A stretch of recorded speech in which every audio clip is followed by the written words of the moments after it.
Good afternoon, I'm Josh Duncan, and these are some of the top headlines out of the KelownaNow newsroom today.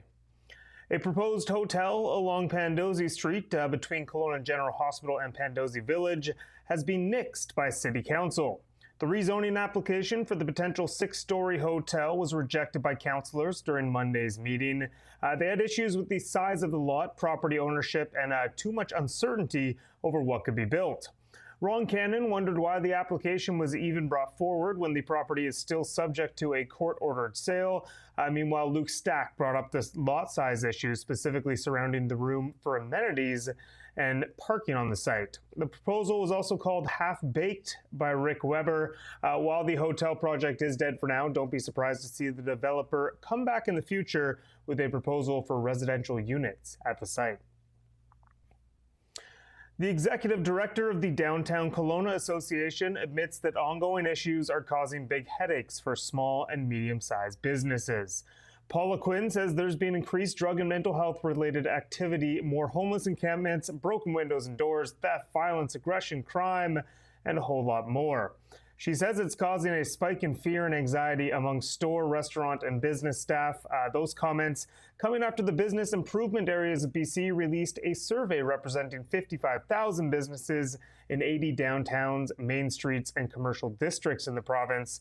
The stats in the report are shocking, with the majority reporting a concerning trend of street disorder and an associated reduction in customer traffic.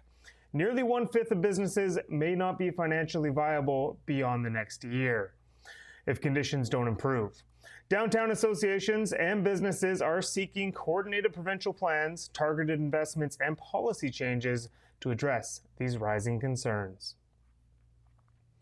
For the second straight day, Kelowna broke a temperature record on Monday. The central Okanagan city, one of 16 in BC to set a new daily temperature record after a sizzling start to the week. It hit 36.6 degrees in Kelowna. That eclipsed the old record of 36.1 set all the way back in 1958. Kelowna, the only Okanagan community to set a new all-time high for August 25th, although nearby Kamloops went over 37 to break its previous record for the day by nearly 2 degrees. Once again, as you might expect, Lytton was BC's hotspot, surpassing 40 for the second straight day. Lytton hit 41.3, and that broke a seemingly ancient record that had stood since 1934. Over to the island for a tragic story out of Shawnigan Lake Monday night. A 12-year-old is dead after being struck and killed by a vehicle while rollerblading with family members around 8:30 p.m.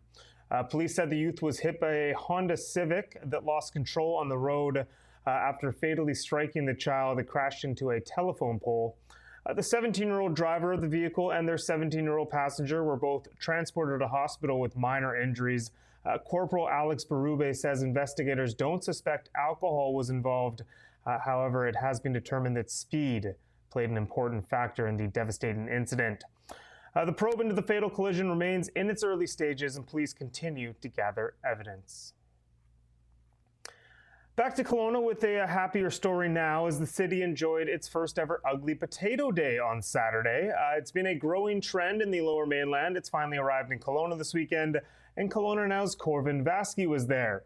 It's put together by several food banks, farms, and other organizations. The event essentially sees thousands of pounds of produce get given away to those in need. The produce given away is essentially the produce that's too ugly to be sold in stores, hence the name Ugly Potato Day. There's a great way to put it to important use without throwing that stuff away. Corvin did a fantastic little feature story on the event, the impact of an event like this, and how it might build to become more here in Kelowna in the future. I highly encourage you go check it out over at KelownaNow.com. And just quickly to finish up, because this came through right before I came to air, but I know it'll be very relevant for anyone heading to camp out to enjoy a couple days outside the city this weekend. A campfire ban is coming. The entire Kamloops Fire Center, which includes the Okanagan and plenty more, will be under a campfire ban starting at noon on Friday. That includes campfires, fireworks, plenty more.